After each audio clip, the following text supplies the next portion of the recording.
Hello and welcome back to the channel and welcome to my Sherlock Season 3 review that I'm recording so far in advance.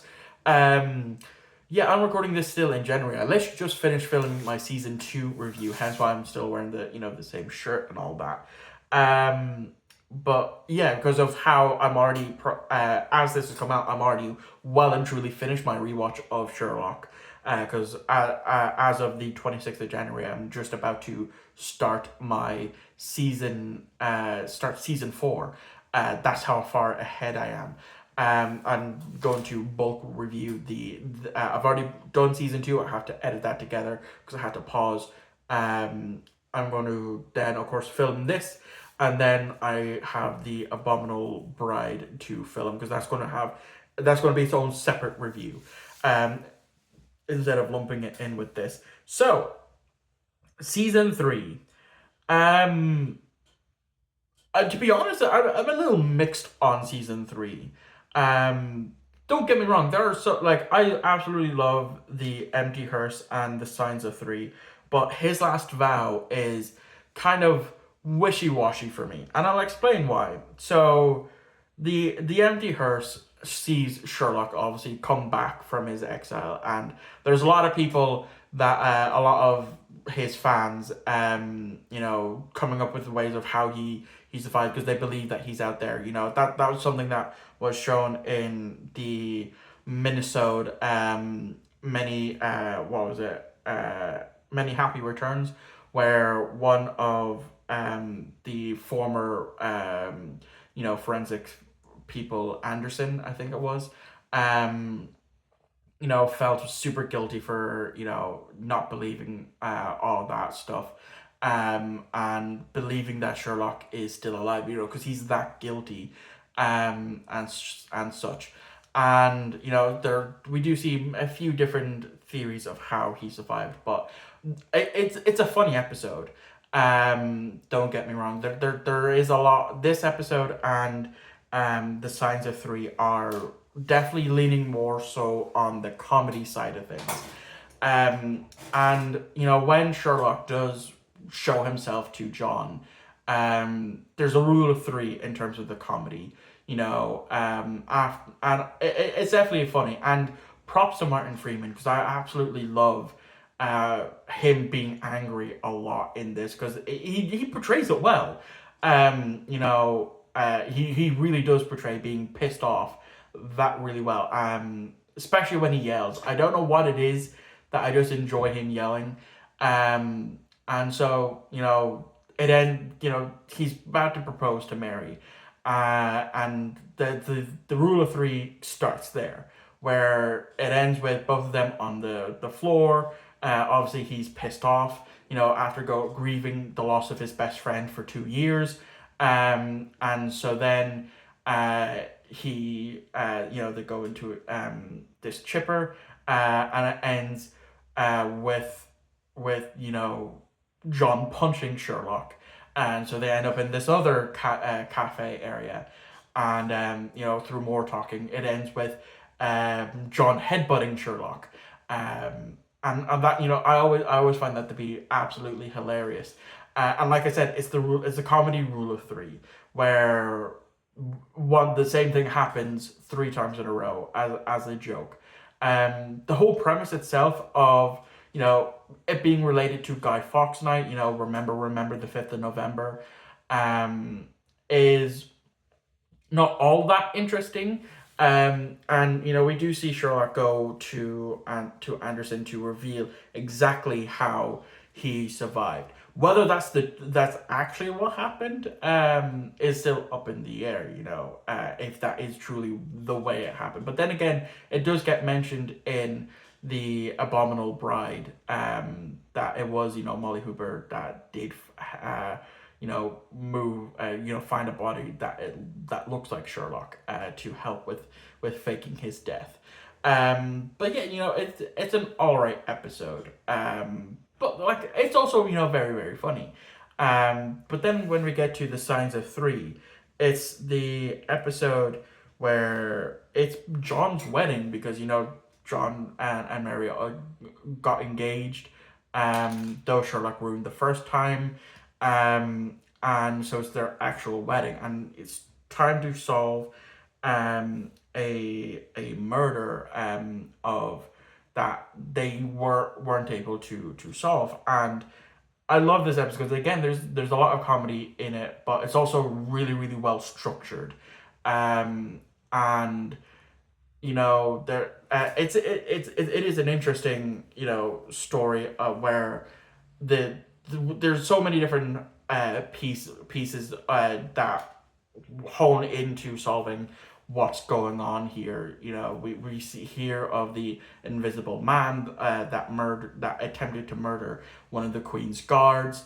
They were unable to solve that. Then there was, of course, when they went for a stag do that for John. There's only Sherlock and John, which it just goes to show that Sherlock's is John's only friend and best friend. And they basically go get pissed within 2 hours, and I found that absolutely funny. And then of course they have a case where this guy that brought this person out on a date. They didn't sleep together, but she essentially fell head over heels for this person, and was trying to done it to multiple people. And the mind palace scene where Sherlock is trying to figure it out, but also talking to these people through multiple different laptops was a really visually well done scene in my opinion. And then of course they figure it out, and the speech that Sherlock does give, a good few of the speeches were really moving. I definitely felt that Sherlock really does care for John, and that the love is there. Now, granted, some people, which I'm not knocking your ship, have at it, as a lot of people do ship this version of Sherlock and John together. And like I said, have at it. I've learned from my supernatural days not to mess with someone's ship, unless it's the Sam slash Dean shippers that ship the brothers together. Those people are wrong.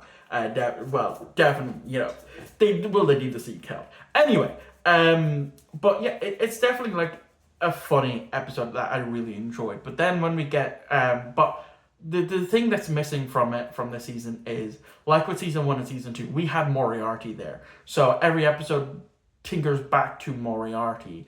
In a sense, episode 1, the cabbie reveals Moriarty's existence. Episode 2, we see that that at the end of the episode, the person responsible for trying to smuggle stuff in to sell it out was talking to Moriarty. Episode 3 again has Moriarty essentially show up at the end. Season 2, episode 1 has him show up obviously in the beginning to resolve the cliffhanger for season 1. Season 2, we see him at the end, and then episode 3, we have the whole episode again dedicated to him. But this season 3 doesn't have that. We have something brewing in the background for episode 1, but then with episode 2, nothing happens. But then by episode 3, it's this person. Let's go deal with this person. But one thing I have noticed this time around, that going with the knowledge of season 4, episode 2, the Signs of 3, Redbeard gets mentioned, because obviously Redbeard is going to play a pivotal role for season 4, especially the final episode. But yeah, again, it's been several years since I watched these, so I have forgotten a lot of things. So that's just me instantly picking up on with the information that I know. So then, of course, we get to His Last Vow, which is the weakest of season 3 in my opinion. It's all over the place, and it starts off with them trying to take down Charles Augustus Magnuson. Trying to figure out how he with this whole elaborate place that he has all these files, incriminating files on people.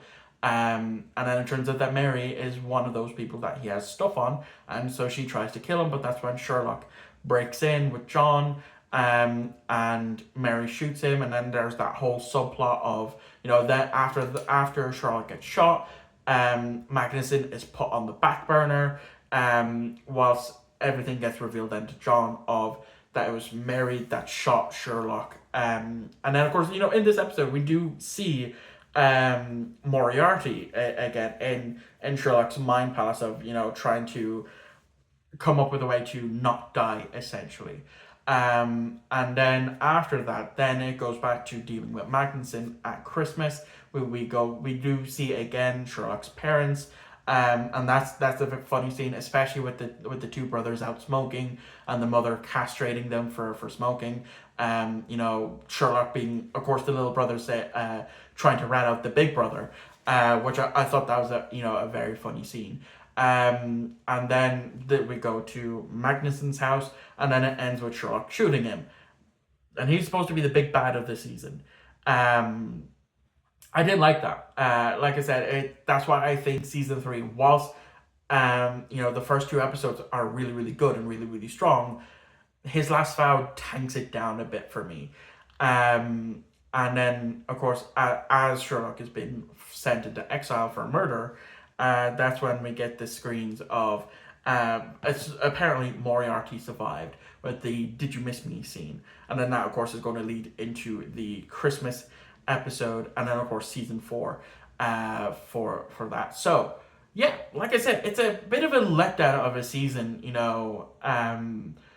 with no real villain. That we have teasers of one in episode 1, none in episode 2, and then we're just told that this is the big villain of the season. Let's go deal with him now. But we're gonna deal with him for the first act, and then after Sherlock gets shot, it's all about Mary.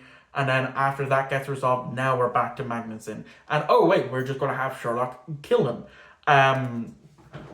Which is, it's not great. It's definitely the signs that things aren't going to be great for season 4. But we're going to have to wait for that, for my review on that one. So that is going to wrap this review up. Let me know what you thought of Sherlock Series 3 in the comments down below. And I can't tell you what's coming next, because I'm filming this before I even have April planned out. So yeah, you're just going to have to wait and see. So thank you all for watching. I hope you enjoyed, and I'll catch you all on the very next upload.